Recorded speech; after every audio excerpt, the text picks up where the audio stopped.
책을 쓰면서 가장 많이 한 생각은 무엇인가요? 제가 되게 좋아하고 자주 하는 표현이기도 한데요. 전 사람들이 마음 씀씀이가 좀 헤퍼졌으면 좋겠어요. 사람들이 갈라치기에 굉장히 익숙한 사회를 살고 있잖아요. 하지만 그럼에도 불구하고 마음을 잘 쓰는 사람들이 있고요. 우리가 살면서 아껴야 하는 많은 것들이 있지만 우리 마음만큼은 닳고 닳을 때까지 써도 되는 것 같아요. 왜냐하면 이미 모두에게 넘쳐날 정도의 마음이 존재하기 때문이에요. 우리가 마음을 잘 쓴다면 타인을 바라보는 태도, 시선들이 이전과는 좀 달라질 수 있을 것 같아요. 어떻게든 상대의 장점을 찾으려고 애쓰는 사람. 이번 책 제목이요. 괜찮은 어른이 되고 싶어서입니다. 북토크를 하게 되면 독자분들이 이런 질문을 하실 것 같아요. 괜찮은 어른은 과연 어떤 사람인가요? 어른이라는 단어의 의미는 누구나 알지만 사실 저는 제 아이한테서도 어른스러움을 배워요.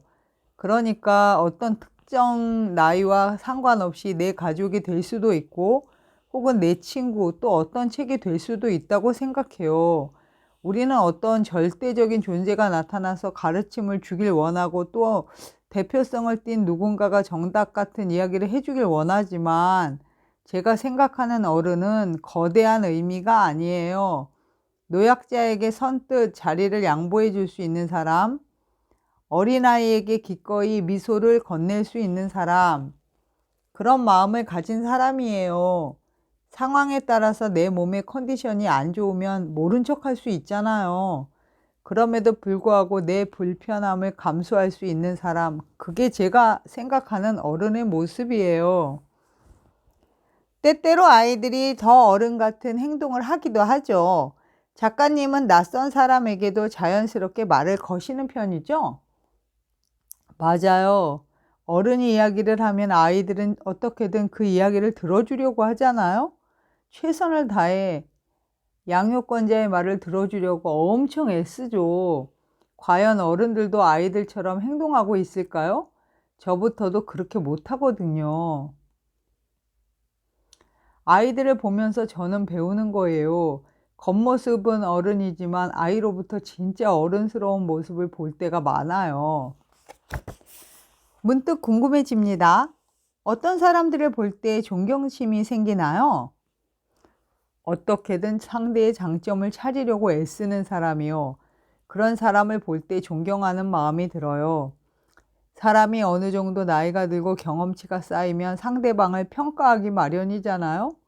저 사람은 뭔가 별로라고 단정짓기도 하고요. 그런데 어떠한 이유에도 불구하고 되도록 상대의 장점을 먼저 보려는 사람이 있어요. 그런 사람들은 굉장히 다양한 사람들과 친구가 될 수 있어요.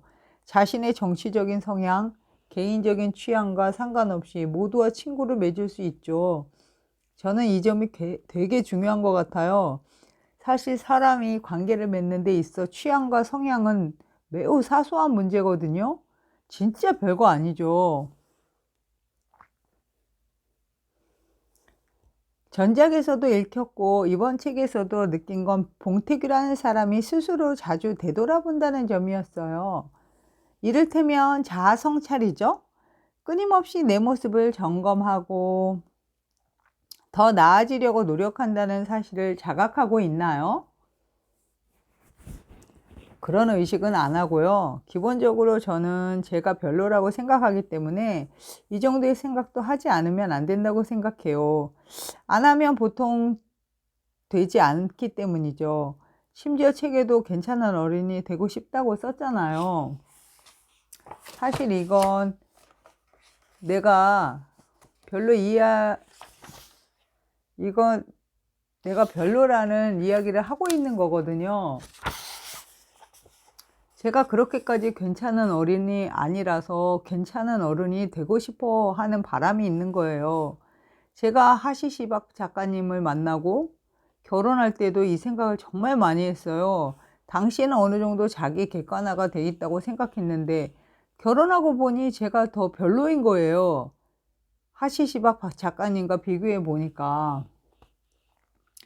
그 이야기를 방송에서도 책에서도 자주 하셨죠? 웃음. 맞아요. 웃음. 이런 나와 결혼한 사람은 도대체 어떤 사람이지?를 오래 생각했고요. 일할 때도 마찬가지예요. 스스로를 굉장히 훌륭한 배우라고 생각하지 않거든요. 그럼에도 불구하고 나를 캐스팅하고 역할을 준단 말이야? 그러면 제가 취해야 할 태도는 열심히 하는 거예요. 겸손해서가 아니라 당연히 해야 하는 거죠. 배우자를 언급할 때 아내라고 말하지 않고요. 꼭 하시시박 박 작가님이라고 표현하는 이유는 또 무엇인가요?